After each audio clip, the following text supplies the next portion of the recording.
Olá, pessoal! Muito boa noite! Olá, amigos do esporte! Esse é mais um Papo em Dia. Eu sou a Adriana Black e hoje é quinta-feira, dia 22 de outubro de 2020. Boa noite aí para quem tá chegando. Daniela Cordeiro, Eric, Luciana, sejam todos muito bem-vindos. Vocês podem participar, mandar perguntas, clicar bastante nesse coraçãozinho que ajuda na live, gaivotinha, manda para os amigos. Vai ser maravilhoso esse papo de hoje. Eu esqueci de botar meu fone, vou botar meu fone. Querem aí? E já eu vou convidar o meu querido convidado de hoje, que eu já vou apresentar para vocês. Espera aí, deixa eu botar meu fone aqui. Hoje a gente vai conversar com um dos maiores jornalistas esportivos do nosso país, apresentador, comentarista da Band, mais conhecido no nosso meio como Enciclopédia do Esporte. Eu estou falando de Álvaro José. Ele já está aqui, vou chamá-lo. Álvaro...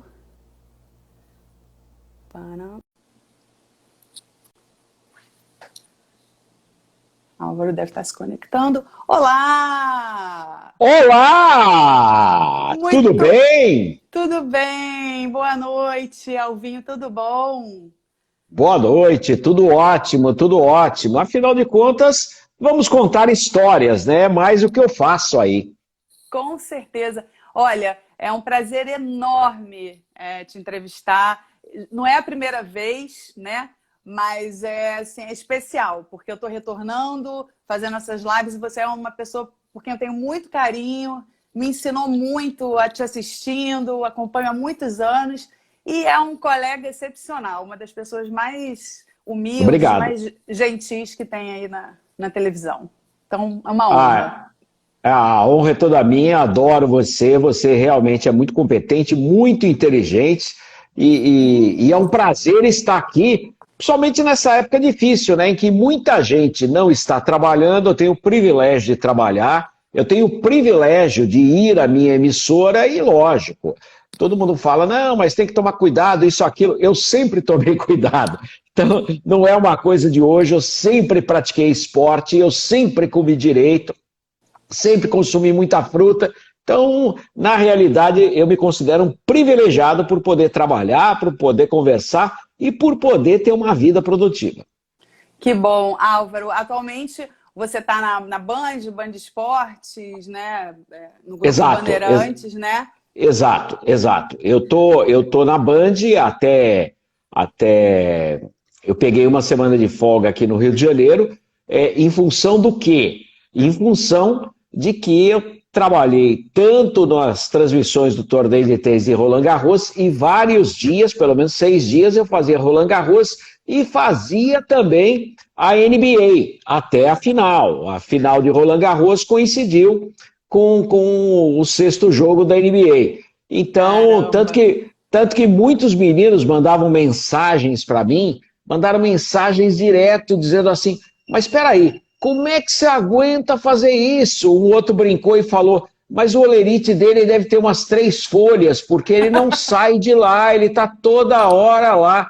E foi realmente algo gratificante, né? Porque é bem diferente você poder fazer tanta coisa assim e sair, depois perceber tudo aquilo que de fato rendeu, né? E mais do que isso, falou do Band Esportes, fora o Grupo Globo, o Band Esportes será a única televisão, único canal que vai transmitir os Jogos Olímpicos de Tóquio. E só isso é um presente.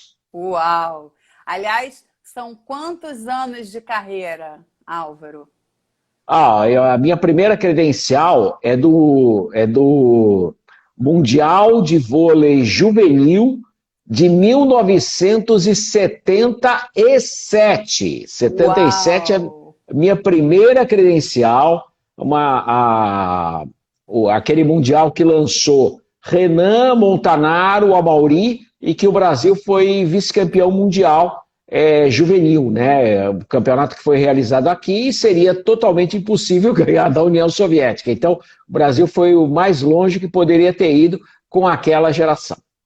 Que legal. Quantas Olimpíadas e Copas do Mundo você participou, você sabe? Copa do Mundo eu só fiz na retaguarda. Eu nunca fui. O grande evento que eu viajei de futebol, e nesse ponto, mais uma vez, eu sou um privilegiado, porque foi quando o Tele Santana lançou a seleção brasileira que faria sucesso na Copa de 82. Foi o Mundialito do Uruguai, de 80 para 81. Eu não tive Réveillon, nem eu, nem Galvão Bueno, nem Fernando Solera. Nós estávamos lá pela Band. E, naquela ocasião, o Brasil acabou fazendo aquela equipe, né, que tinha Falcão, Cerezo, Zico, Júnior. Leandro. E o grande jogo do Brasil, eu diria até que é o grande jogo daquela geração do Tele Santana, eu acompanhei no estádio, que foi Brasil 4, Alemanha 1, Alemanha de Rummenigge e tudo mais, que foi vice-campeã mundial em 82 diante da Itália. Quer dizer, a Alemanha que teve chance, inclusive, de ganhar da Itália naquele jogo, teve muito mais chance que o Brasil, por exemplo, de ganhar da Itália. Caramba! Essa foi a primeira vez, a única vez que eu fui num evento de futebol fora do Brasil. Copas do Mundo eu sempre fiz pela retaguarda, fiz N transmissões de NBA, e com relação aos Jogos Olímpicos, eu tenho 10 Jogos Olímpicos de verão, de Moscou 80 até Rio 2016, e viajando. Sem viajar eu tenho 5. Viajando, eu tenho uma Olimpíada de Inverno. Eu fiz uma edição dos Jogos Olímpicos de Inverno, eu estava na Record, fiz 2010 em Vancouver. Então, você somando aí, porque os jornalistas europeus fazem essa soma, né?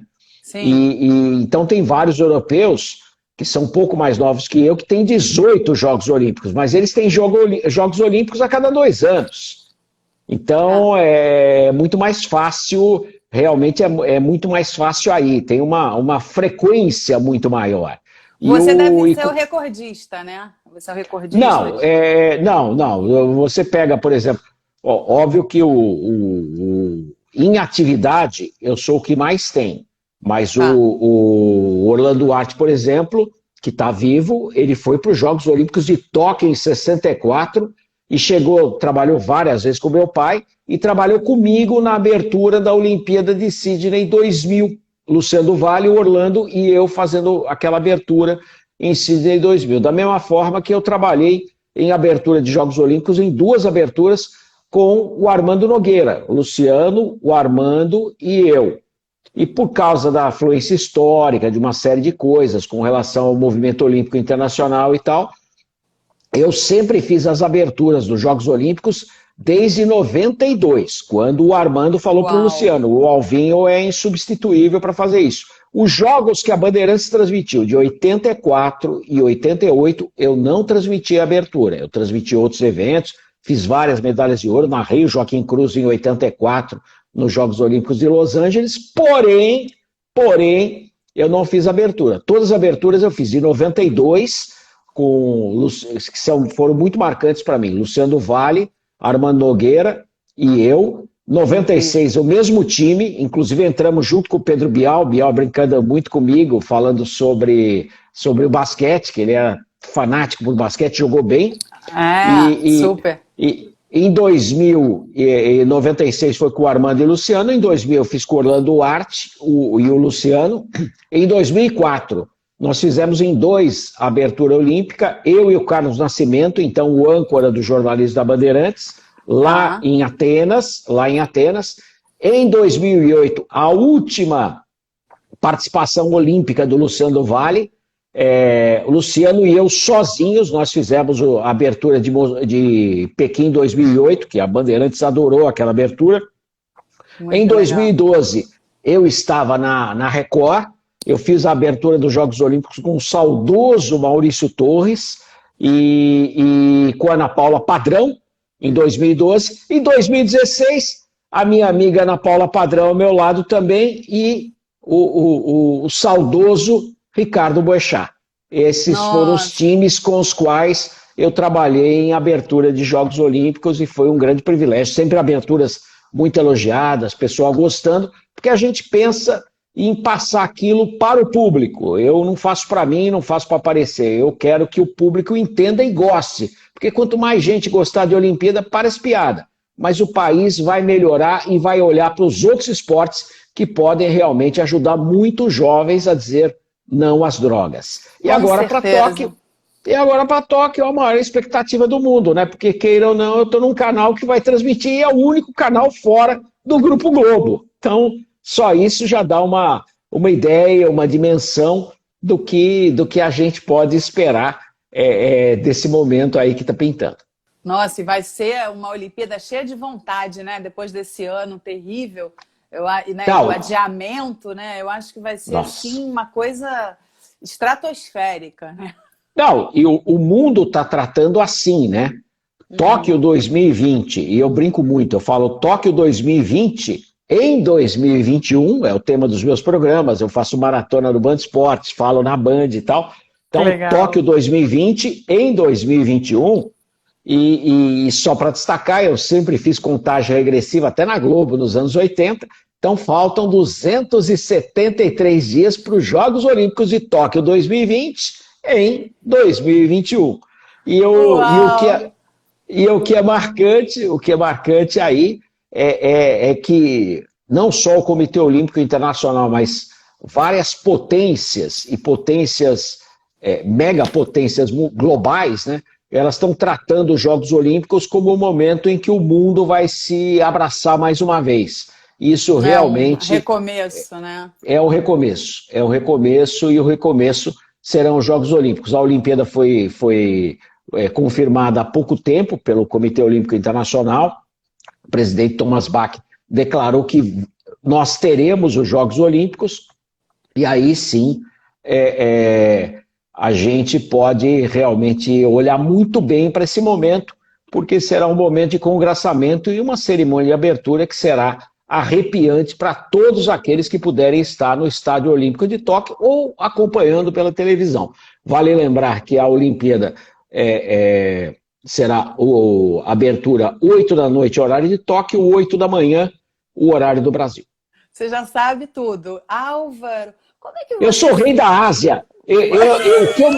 O que eu me adapto a evento na Ásia é um negócio absurdo, porque eu acerto o fuso horário já no primeiro dia e a minha dificuldade é na volta, né? Porque na volta é uma semana para voltar para o fuso horário antigo. Não, eu quero falar mais sobre a Ásia, mas deixa só eu dar aqui uma boa noite para a galera que está aqui. Tem gente mandando pergunta. Um alô para o Serginho Morel, para o Eric, para o Douglas 23, Dr. Silvio Roberto, Lúcia Rosa, Luiz Miguel, Redicena, Danilo Castro, Elisa Torres, Pedro Melo, Carlos, Jaime, enfim, tem muita gente aqui, Val, Bruno Dávila, César Barcelos. Tem uma pergunta aqui do Serginho Morel, vou deixar, grande guitarrista do The Voice Brasil, daqui a pouquinho eu faço. Tem o Bola Show que está aí, Luiz Obd e G2 Gestão Empresarial. Daqui a pouco eu vou fazendo as perguntas. Vão mandando perguntas, aperta bastante esse coraçãozinho. Mas deixa eu te perguntar uma coisa, Álvaro. Como é que você se sente tendo esse apelido de enciclopédia do esporte? Porque todo mundo, quando fala Álvaro José, a enciclopédia do esporte nacional, internacional, ninguém, eu duvido que alguém saiba mais de esporte que você. Como é que é ter esse título? Em primeiro lugar, não é um título. Segundo, alguns fomentaram isso. Luciano do Vale foi um. O Armando Nogueira falava a todo momento que é a minha enciclopédia, ele chamava, o Armando me chamava. O Armando, inclusive eu gostaria de mandar uma saudação especial ao Everaldo Marques, que contou a história com rara perfeição no Grupo Globo, no Sport TV, que quando o Armando Nogueira definiu o basquete em duas frases. É um jogo criado por Deus, mas jogado pelo diabo. E foi exatamente no pré-olímpico de basquete de Vigo de 1992, quando o Brasil feminino não conseguia entrar na Olimpíada, lutou, e eu e Luciano, J. Júnior, estivemos em várias edições do pré-olímpico, em Cuba, em Santiago de Cuba, em 84, em 88 em Singapura, em 92 em Vigo, o Brasil estava podendo entrar. Mas aí perdeu um jogo duríssimo e tinha que ganhar da Austrália. A Austrália era o time invicto do grupo, estava melhor que a China, melhor que todo mundo. Caramba. Então, as brasileiras, para carimbarem o passaporte e irem para Barcelona, elas teriam que vencer a seleção da Austrália. Um ano antes, o Brasil tinha conseguido bater os Estados Unidos, e era uma seleção praticamente completa americana, lá nos Jogos Pan-Americanos de Havana, em 91, na semifinal, na fase de classificação. O Brasil bateu os Estados Unidos e ganhou de Cuba 2 vezes. Então o Brasil realmente tinha chance para chegar na Olimpíada. E aí começou o jogo contra a Austrália. O jogo muito parelho, lutado, disputado. A Austrália era um timaço, já tinha foco para grandes competições do futuro, já ia ser escolhida como sede dos Jogos Olímpicos de Sydney 2000. E o Brasil terminou, o tempo normal terminou empatado, aí entramos na primeira prorrogação e fomos para a segunda prorrogação. Da primeira para a segunda prorrogação, a Hortência, o Brasil perdia por 3 pontos, faltavam 2 segundos, a Hortência enfiou uma bola que era entre o meio da quadra e a linha dos 3 pontos, e a bola entrou. Então, quando aquela bola entrou e fomos para a prorrogação, o Armando não se conteve e falou: Luciano, Alvinho, o basquete é um jogo criado por Deus, mas jogado pelo diabo. E aquilo pegou. Então foi algo muito marcante e um momento histórico que foi revivido aí outro dia pelo Everaldo Marques numa das transmissões da NBA, da classificação da NBA, dos playoffs da NBA, e realmente algo tocante, porque o Armando tinha essa rara sensibilidade de acertar, de cravar, e até hoje eu tenho alguns... Ele estava sem voz no meio do meio para o final da cerimônia de abertura dos Jogos Olímpicos de 96, em Atlanta, e ele escrevia para mim o que ele queria falar: agora é o voo das borboletas. E eu pegava e mandava. Eu falei com a licença poética do Armando, foi ele que acabou escrevendo. Ele estava emocionado, chorava. Então, vou só fazer um parêntese. Você disse que não é um título, mas tendo sido dito por Armando Nogueira que você é uma enciclopédia do esporte, para mim é título, Álvaro, para mim é título. Adriana, tem o seguinte, é o caso da memória. Meu pai tinha uma memória excepcional. Meu irmão Cláudio, que trabalha com marketing, tem uma memória fora de série, uma memória melhor que a minha. E eu tenho uma memória muito treinada. Então, por exemplo, eu brinco muito, eu jogo muito com a memória, e não só com o universo esportivo. Por exemplo, eu brinco com o pessoal: você assistiu o filme Pearl Harbor com Ben Affleck, com a Beckinsale? Claro que eu assisti.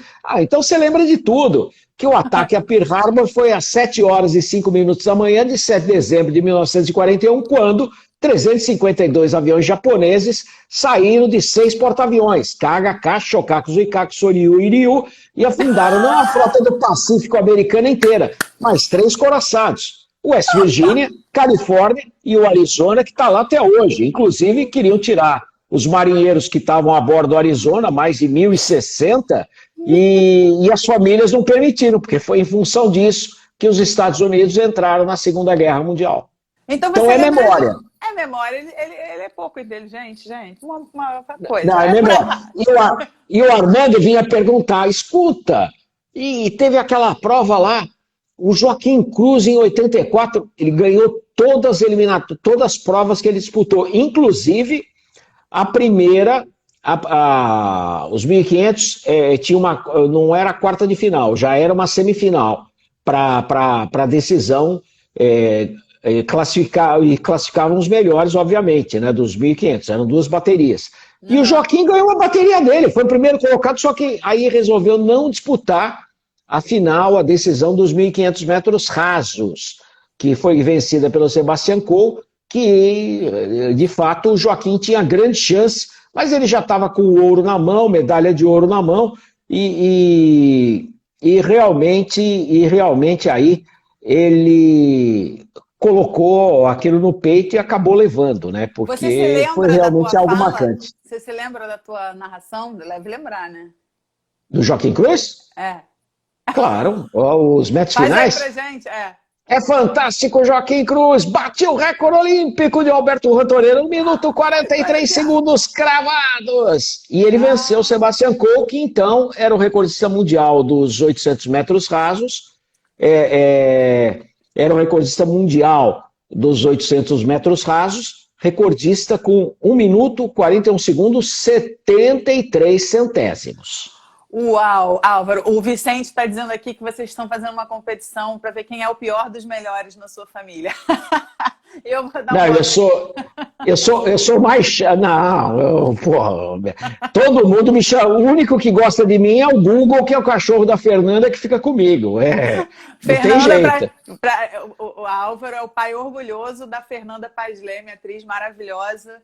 E daqui a pouco a gente fala disso. Mas eu vou dar uma boa noite para Alexandra Lima, para o José Jair, Marcelo Navarro, Ricardo, o Vicente, enfim. E vão mandando suas perguntas. O Serginho Morel perguntou aqui, Álvaro, LeBron James ou Michael Jordan? Qual a sua opinião? Não, minha opinião é o Michael Jordan. Não só por eu ter transmitido o Michael Jordan, está no meu Twitter, inclusive a última narração, o The Last Dance, que é o seriado do Netflix, que coloca aí a saga do Chicago Bulls rumo aos 6 anéis, e principalmente ao último arremesso, o último lance, quando o Chicago queria se livrar dos principais jogadores, pegar o dinheiro e remontar o time. Eles achavam que isso seria possível. Mas o tempo provou que não era possível e o próprio Chicago Bulls, posteriormente, alguns anos depois, jamais chegou a finais de conferência. Então, Chicago realmente morreu nos anos de ouro do Michael Jordan.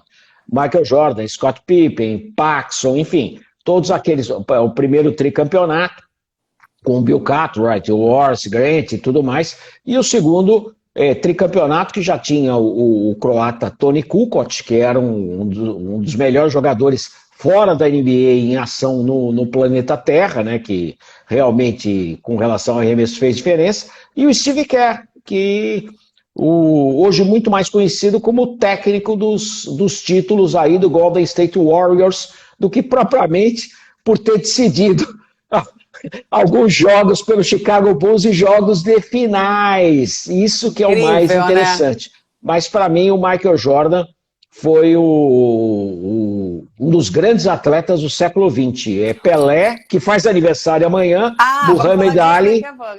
Muhammad Ali e Michael Jordan, sem dúvida alguma, os grandes expoentes do século XX. E a primeira mulher do século XX foi o quarto, foi exatamente entre os homens e mulheres o quarto, ou a quarta, Nadia Comaneci, aquela que mudou totalmente o livro da ginástica, porque até Montreal 76 você tinha bíblias e bíblias de ginástica detalhando os exercícios e tudo mais. Você sabe que a ginástica é algo extremamente complexo. Pois acabou Montreal, aqueles livros não tinham a menor utilidade mais, a não ser como peça de colecionador ou museu, porque novos códigos seriam escritos e o código mudando totalmente aí.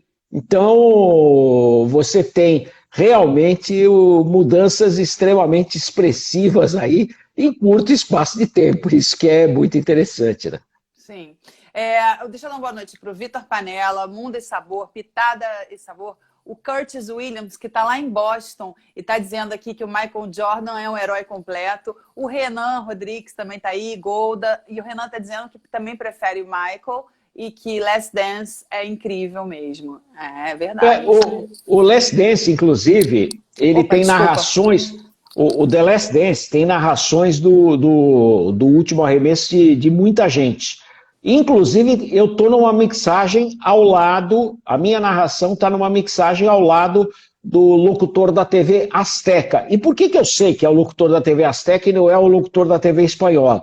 Porque ele ficava próximo a mim e só eles narravam o nome das equipes colocando os termos locais. Então, os nomes das equipes eram colocados aí, por exemplo, Detroit Pistons, os mexicanos chamavam de Los Pistones de Detroit. Então, eles davam Los Toros de Chicago. O Toros de Chicago eu via toda hora.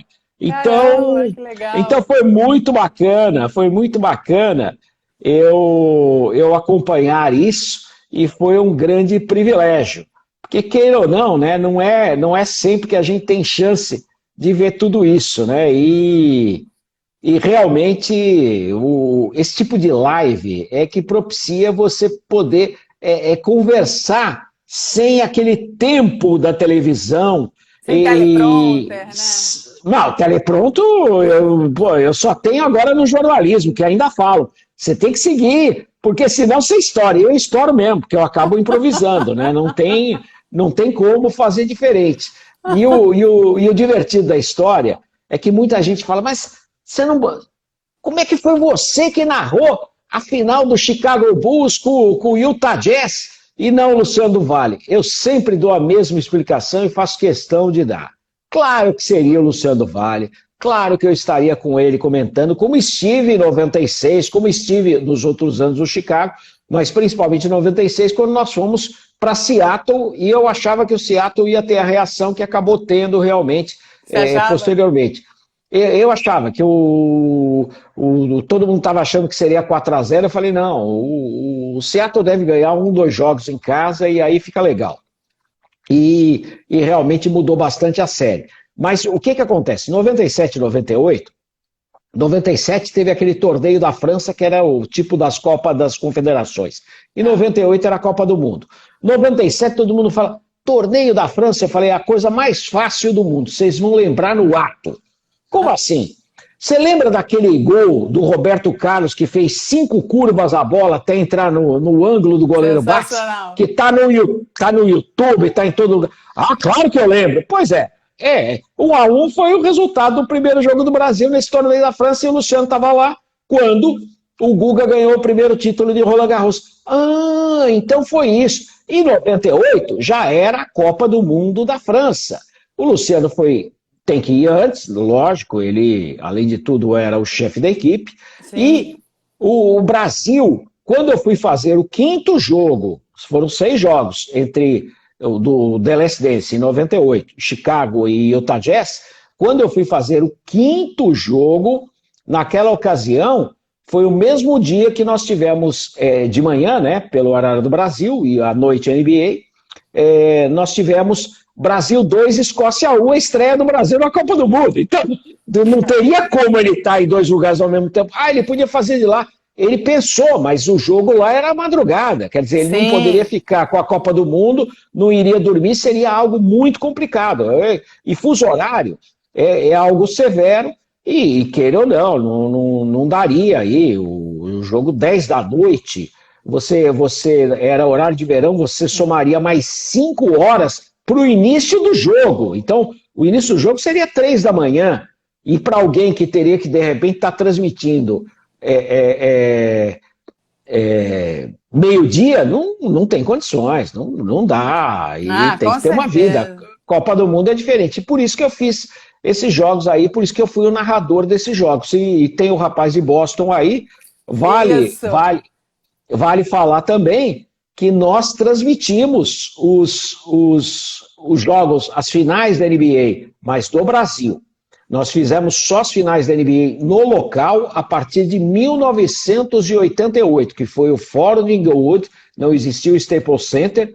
O todo-poderoso Lakers de Los Angeles e Magic Johnson e Kareem Abdul-Jabbar, um dos jogadores mais carismáticos da história da NBA, contra os Bad Boys do Detroit. Foi em 1988, 4-3 Lakers, lá no Fórum de Inglewood. E em 86 e 87, nós fizemos... 87 fizemos na produtora do Luciano em Miami, e 86 no Brasil, as finais Boston e Lakers. E o Boston ganhou em 86 e o Lakers ganhou em 87. Quer dizer, o Boston do Larry Bird, que foi realmente também um jogador fantástico, um jogador incrível, que fez história na NBA e que tanta gente gosta, né? Porque brincam muito que aquele filme do Wesley Snipes, Homens Brancos Não Sabem Enterrar, teve algumas coisas baseadas nele. Olha, o Sérgio Morel está dizendo aqui que essas histórias de bastidores são espetaculares, eu concordo, eu acho fascinante, e diz que tem muita saudade de ver os jogos da NBA apresentados por você e pelo Luciano do Vale juntos. Nossa, faz muita falta, né, o Luciano do Vale, né? O Luciano, na verdade, foi muito cedo e mais do que isso, ele queria se preparar bastante para as viagens da Copa de 2014. Se ele tivesse feito na Bandeirantes, não teria acontecido absolutamente nada. Nada. E isso realmente foi uma pena. Foi uma pena. Foi tocante. Inacreditável. Foi. Eu nem estava na Bandeirantes, eu não tinha voltado para a Bandeirantes ainda, eu estava na TV Record, mas em 2014 eu estava na Record. Eu fiquei na Record. Eu fui para a Record a primeira vez de 2004 ao PAN de 2007 com o Eduardo Zebini, que posteriormente montou o Fox Sports. Eu fui com o Edu Zebini, fiquei lá de 2004 a 2007. Edu Zebini, que inclusive era diretor de eventos também da Bandeirantes. Ele fez conosco, ele trabalhou um bom tempo na Bandeirantes e fez os Jogos Pan-Americanos de 87, que eram na TV Gazeta, numa rede de emissoras independentes, mas com a equipe da Band, né? O Kiko, o Luciano, o Celso de Castro eram sócios da operação do Jorge Ramos. Então nós fizemos aquele jogo, todo o Pan-Americano, e o lendário jogo de basquete, né? O 120 a 115 contra os Estados Unidos. E o Edu dirigiu o evento, coordenava, enfim, naquela época tinha que fazer tudo. Então eu trabalhei na Record com ele de 2004 a 2007 e depois eu fiz 2008, voltei para a Bandeirantes, fiz a Olimpíada de 2008 em Pequim com o Luciano, com a Bandeirantes, e início de 2010, aí eu fui convidado pela Record para fazer os Jogos Olímpicos de Inverno, viajando lá para Vancouver, e tendo a exclusividade dos Jogos Olímpicos de Londres, né? Porque a Record fez com exclusividade. Então, para mim, foi demais aí. E eu tive chance de narrar mais uma medalha de ouro do Brasil, que foi a do Arthur Zanetti, o rei como é que Arthur. foi essa? Como é que foi essa daí? Você lembra? Eu bati. Essa foi diferente. Essa é um bate-bola com a Luísa Parente.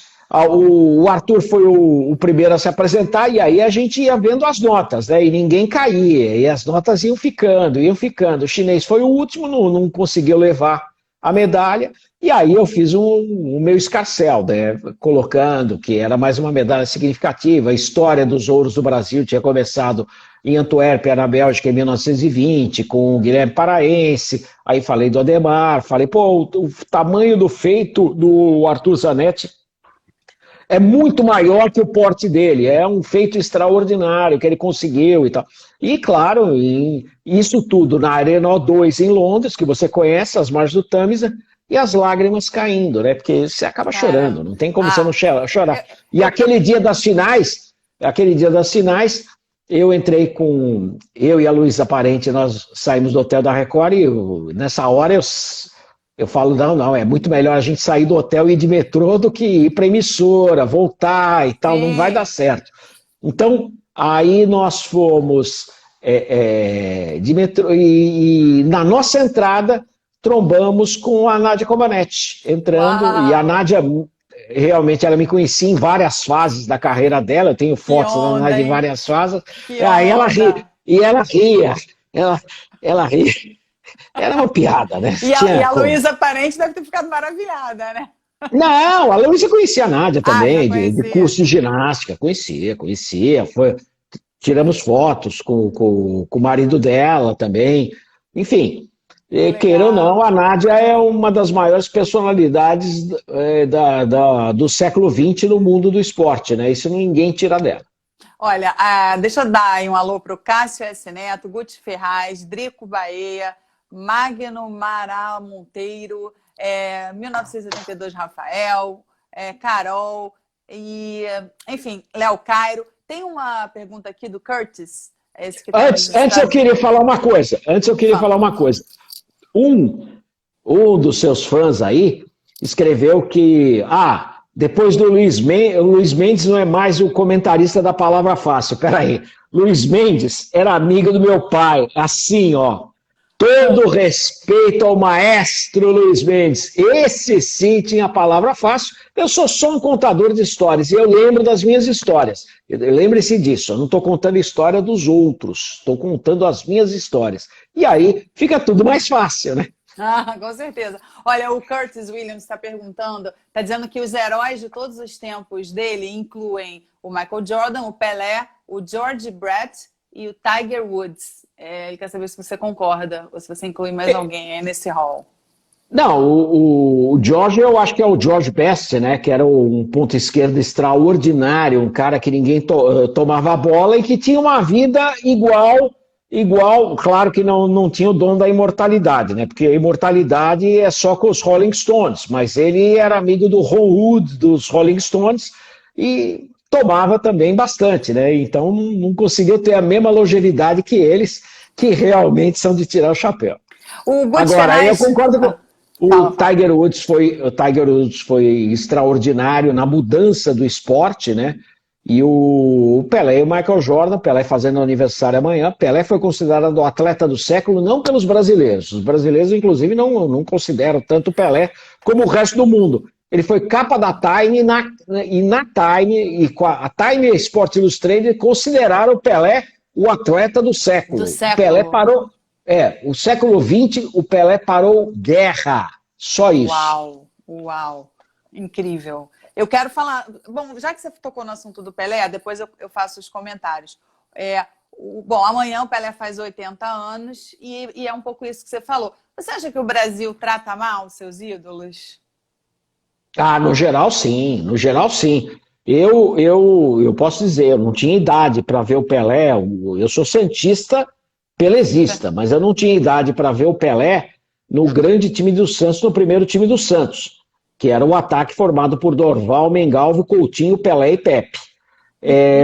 A história da entrada do Coutinho, eu sei, não que eu fiz parte, mas eu sei, porque meu pai escalou um repórter do Última Hora, do jornal Última Hora. Papai era o diretor de redação do Última Hora em São Paulo. Que legal.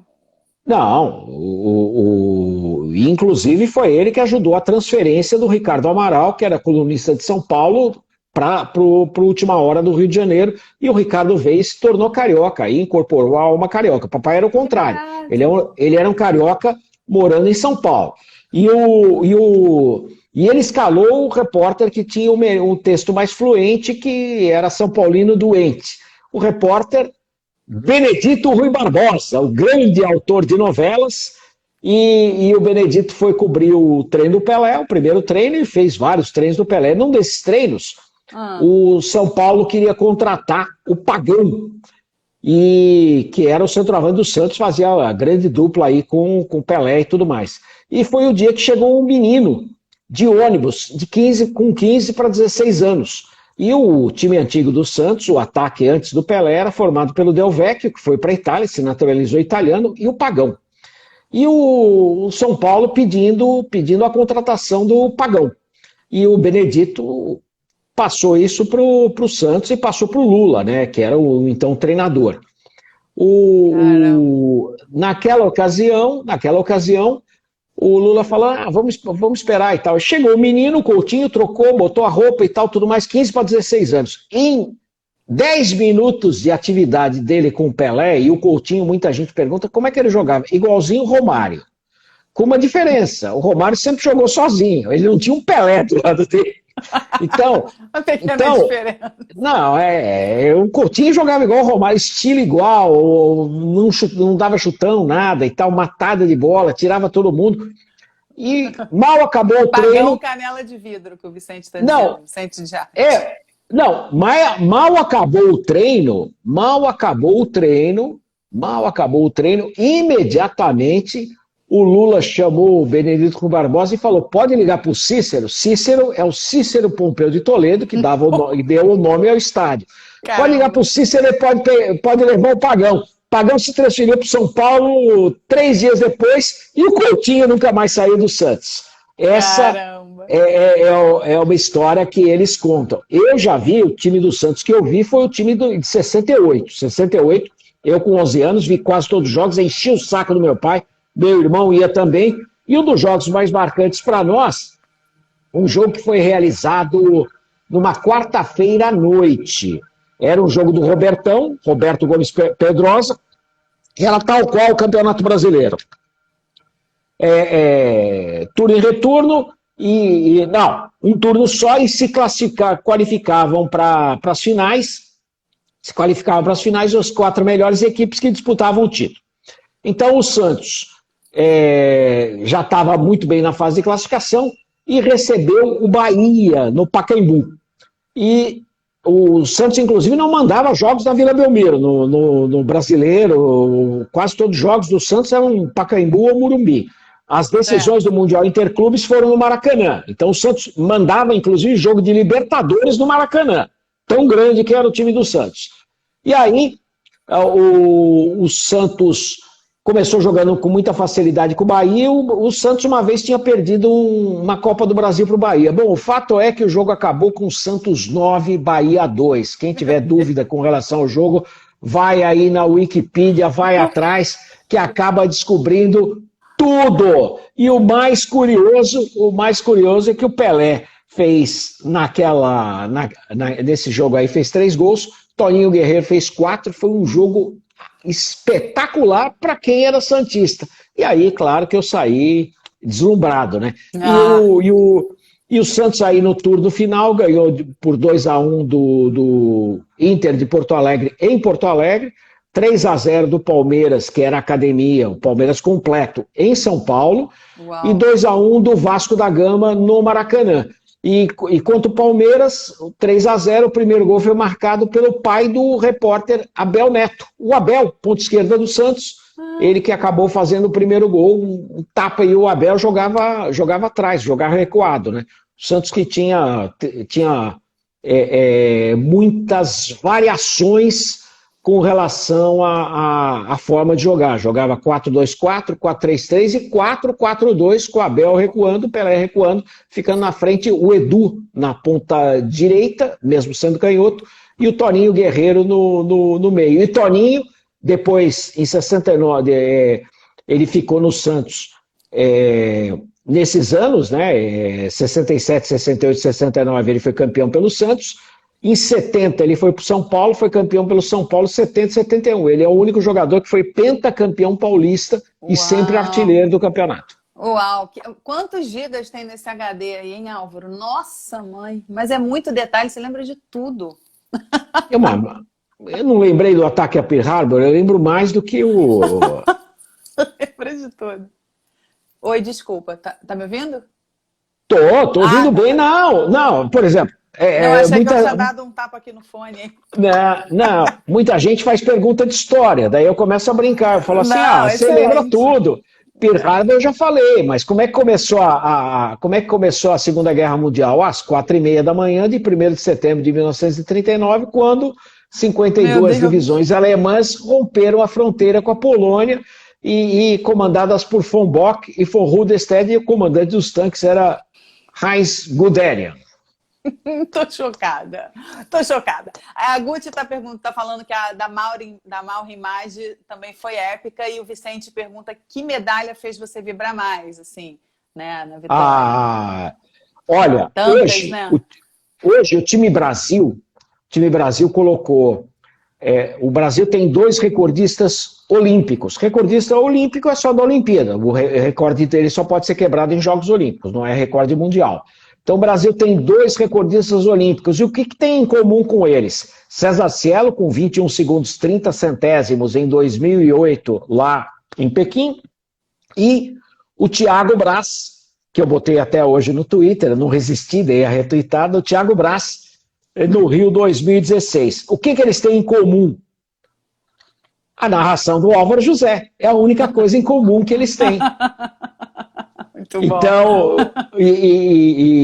foi, para mim foi incrível, porque também eu narrei a prova da Maureen com 7 metros ela foi medalhista de ouro por 1 centímetro. A Lebedeva saltou 1 centímetro. E a Maureen conseguiu 7,4 no primeiro salto e a Lebedeva 7,3 no último salto. Então, durante 1h30,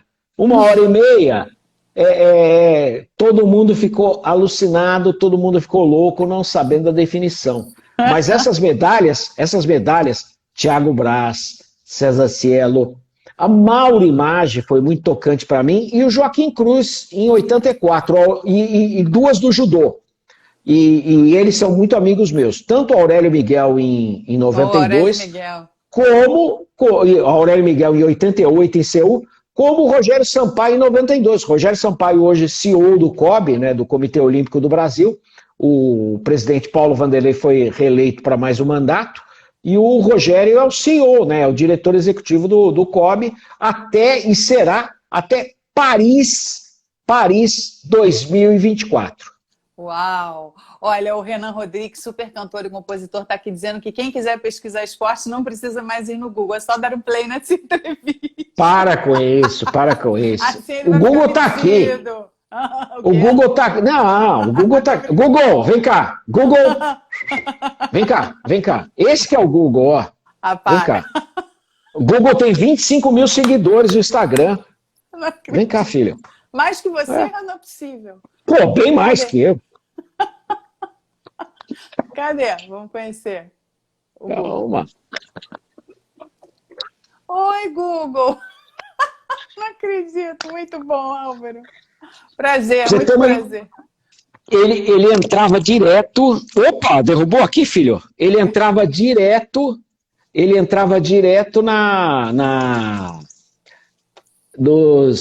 no Band Esportes, quando a gente tinha o programa, o Band Esportes Online, ele começava a latir, porque era tarde em São Paulo, ele queria dar aquela descida, ele começava a latir e dava sinal de vida. Olha, aí entrava. Muito bom. O Sérgio Morel está perguntando se no jogo Brasil-Estados Unidos de basquete 87 você estava lá. Não, fizemos na TV Gazeta. Ah, tá. Quem estava no ginásio, é uma colega nossa, falecida, que é a Kitty Balieiro. Kitty Balieiro estava no ginásio, estava no Market Square Arena. O Market Square Arena, que depois dos Jogos Pan-Americanos, depois da derrota dos Estados Unidos, ele virou um estacionamento gigante lá em Indianápolis. Eu sei porque... quando eu fui para lá na decisão da NBA, a última decisão da NBA que eu fiz do local, que foi o Lakers do Kobe Bryant, o primeiro título do Kobe Bryant, eu tive o privilégio de estar lá. Fizemos a transmissão da Band com o Nivaldo Prieto, e aí eu saí do Conseco Fieldhouse, que é a casa do Indiana Pacers, e aí você olhava... Pô, mas aqui era o Market Square Arena, ali embaixo. Mas era um estacionamento gigante e ao lado aquela fábrica famosa, né, de videotapes que dominou muito o mercado nos anos 70, 80 e 90, que era a Ampex. Eu não sabia que a sede da Ampex ficava em Indianápolis. Também aprendi isso. Aprendi isso também. O Álvaro, eu vou dar uma boa noite para Silvanice Oliveira, a Silvia Vinhas, que entrou aí também, que legal. Silvia Vinhas? Silvia Vinhas, um beijo. Silvia Vinhas foi dona do restaurante Vale das Vinhas. Ah, que legal, que legal. Em Vinhedo. Nossa, que legal. E o Curtis está perguntando se hoje, para você, o Neymar é o melhor do futebol. Quem é o melhor do futebol para você? Não, o do Brasil disparado é o Neymar. O Brasil disparado é o Neymar. No mundo, sem dúvida alguma, Cristiano Ronaldo e Messi, Messi e Cristiano Ronaldo. Eu gosto mais do Messi pela habilidade que ele tem. O Cristiano Ronaldo, realmente não coloco ele nessa cota de robozão que nem um monte de gente coloca. Ele é muito habilidoso e ele leva as equipes, é determinado, consegue levar o time para frente, mas eu coloco esses dois à frente do Neymar. Mas o que a gente está percebendo é que o Neymar está chegando lá. O Neymar está trabalhando para isso, está muito mais sério, tá mais focado e a gente sabe, né? Quando você foca, você centra num objetivo, é muito mais fácil chegar lá. O Vicente perguntou, pediu para você falar sobre o dilúvio. Que dilúvio? Dilúvio de Noé. Não, teve algum jogo que teve alguma coisa de... Eu não entendi, mas achei que de repente eu que não lembrava. Meu HD que era... Não. Algum jogo que teve, sei lá, talvez um alagamento.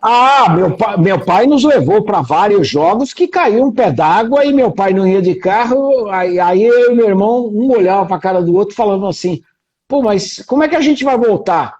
Aí meu pai, não, nós vamos voltar de táxi. E claro que não ia ter táxi, né? Táxi Bolt. E um dos grandes produtores de evento do Brasil, Silton de Souza, o Silton aí é um craque, viu? Um craque aí realmente, craque impressionante, e trabalhou com a rainha quando a rainha estava começando, Margareth Menezes começando, Gal Costa já estava na estrada. Oi, Silton. O Renan está perguntando se a Fórmula 1 hoje ainda te empolga. Não, a Fórmula 1 é o tal negócio, né? A Bandeirantes transmitiu a Fórmula 1 em 1980, há exatos 40 anos. Teve um problema igual, a TV Globo não queria transmitir, e a Bandeirantes pegou e com o Galvão Bueno, né? O Galvão era o locutor da Bandeirantes para isso, o titular de esportes teoricamente era o Solera, mas o Galvão já estava voando alto, e o Gil Ferreira era o comentarista. O Gil Ferreira, inclusive, correu na Fórmula 2 na mesma equipe do Alan Jones, que acabou sendo campeão mundial em 1980. E o Piquet teve atuações incríveis e foi vice-campeão mundial. Então, a Bandeirantes realmente fez uma grande transmissão, e a Fórmula 1 naquela época me empolgava demais. E, posteriormente, claro que empolgou nos tempos de Senna, o Piquet continuando, ganhando o tricampeonato e tudo mais. Mas, na verdade, não. E eu cheguei o primeiro Grande Prêmio Brasil, eu e meu irmão fomos aí no carro do Última Hora. Nós fomos na Kombi do Última Hora para entrar em Interlagos, claro que sem credencial, sem nada, mas naquela época os jornalistas chegavam bem cedo e era como se fosse um jogo de futebol hoje concorrido. Se você chegasse muito cedo, você conseguiria entrar. E nós nós iríamos ser retirados, lógico, mas nós ficamos ao lado de um grande amigo do meu pai, que estava fazendo a narração, para o circuito, não para a televisão, que era só Geraldo José de Almeida. Ao lado do grande Geraldo José de Almeida, locutor marcante da Copa de 70, ponta de bota, Pelé, craque café. Que máximo, Álvaro. Quem são os grandes amigos, atletas que viraram grandes amigos? Quem são os atletas que viraram grandes amigos? São vários. Eu vi o Oscar e o Marcel como juvenis e sempre os considerei muito. Em Franca, eu era muito amigo do Fausto Sisotto Gianecchini, e um dos grandes jogadores do basquete brasileiro, ele que é primo do Reinaldo Gianecchini, né, do ator. Olha. E o Edivar Simões era amicíssimo nosso, amigo do Luciano e tudo mais. Então, ao longo da vida, você faz realmente muitas amizades, cultiva e saía junto, jantava, aquele esquema de sempre, e numa fase muito divertida, né? Muito gostosa, né? Muito. O que você acha dessa... A gente está falta pouco tempo para a gente acabar, mas o que você acha dessa... Eu vou não, mas para mim não falta nada, porque e aí eu posso falar, esse meu celular que a bateria durava exatamente o tempo de uma live, 1 hora, esse iPhone 6S, ele não larga, aperto o meu fone hoje oficial de live é esse. É um Note 20 da Samsung que tem bateria para a noite inteira. Posso ficar aqui a noite inteira. Opa, mas então a gente termina e começa de novo.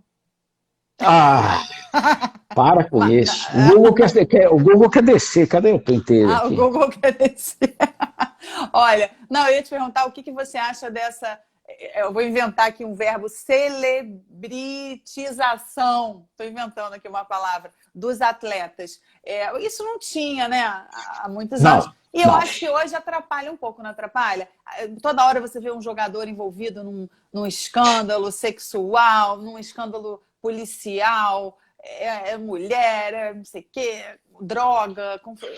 Isso atrapalha, não atrapalha? Ou você acha que no fim não Não, muda para eles?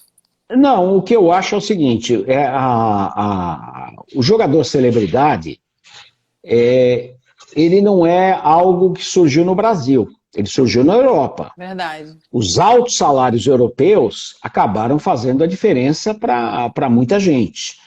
E determinados jogadores, independentemente de onde saíram, de onde venham, eles conseguiram realmente se adaptar muito bem, os meninos africanos e tudo mais, conseguiram se adaptar muito bem a esses momentos, né? Eles tiveram a gente, conversaram, viram a diferença, e você tem ao longo da história muitos atletas que Pelé, por exemplo, ele realmente corria atrás de mulher, mas você vê, o cara que não bebia, se preocupava com a família e tudo mais. Outros, e a Hortência brincava muito com relação a isso,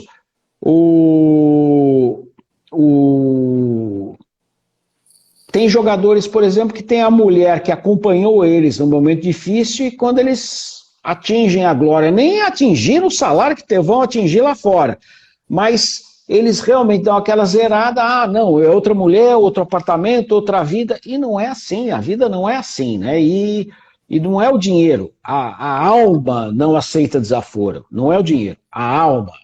Entendi. Olha, Álvaro, faltam 3 minutos e tem um monte de elogios aqui. Álvaro é um monstro, Álvaro é meu ídolo. Estão dizendo aqui que votam em você para qualquer cargo que você se candidate. Oba! Se todos os números que você falou forem verdade. Né? Pior é que são. Não, pode ir no Google, pode ir no Google. Ele falou, eu vou checar esses números, eu voto nele para qualquer coisa. Então presta atenção. Pearl Harbor, 7 de dezembro de 1941, quando os Estados Unidos entraram na Segunda Guerra Mundial. Os aviões saíram de 6 porta-aviões, KHK, Shokaku, Zuikaku, Soryu e Ryu. E a coisa mais marcante foi, de fato, o afundamento do Arizona, que está lá até hoje, na Baía de Oahu, lá em Pearl Harbor. Meu Deus, a é incrível. Segunda Guerra Mundial começou 1º de setembro de 1939. É só checar, não tem muito problema. Não, é um elogio. Então, assim, o Instagram, ele corta a live, né? Então, faltam 2 minutos. Já me veio aqui o reloginho. Então, eu quero só ler um comentário aqui que diz muito sobre você. O Marcos está dizendo que é motorista de aplicativo, pegou você numa corrida e que você foi muito gentil. E esse é o Álvaro José. Realmente é uma simpatia, uma gentileza. Eu tô assim, feliz. Eu também ficaria aqui horas. A live corta. Se você quiser continuar, eu fecho e começo de novo. Você que manda. Mas... Tá bom, faz. Você já está insistindo isso e o Google está proativo aqui. Pode fazer. E a gente termina com calma. Então tá. Então eu vou fazer o seguinte. Eu vou falar para a galera, então, que a gente vai sair. Eu vou salvar rapidamente aqui e vou de novo entrar. Aí a gente se despede com calma. Tá bom? Tá bom. Então, peraí. Até já. Beijo. Até já. Tchau. Tchau. Peraí.